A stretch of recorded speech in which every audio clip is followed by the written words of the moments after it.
من مثل مسافرم که عاقبت یه روز از پیشت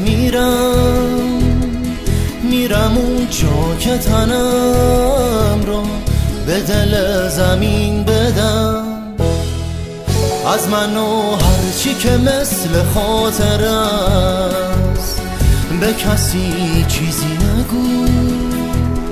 من نمیخوام که بدونم یه روز از پیشت میرم. دست تقدیر و زمون است، دنیا اینه به تو میگم. عمر حادث است که کوتاست، سر نوشته یه روز از پیشت میرم. گله داری از من و عشق، نمیدونی تو عزیزم اون که بی نیاز و تنهاست. اون نوشته یه روز از پیشت میرم. منو با هرچی که میخوام تو عوض کن، نمیرنجم تازه میگم. دلتو نبند به عشقم تو خیالت، تو میدونی یه روز از پیشت میرم.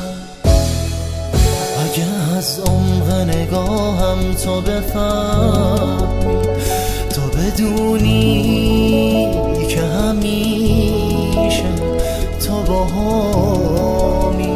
حتی اونجا که تو نیستی، تو که هستی دیگه اینو نمیپرسی که چرا یه روز از پیشت میرم.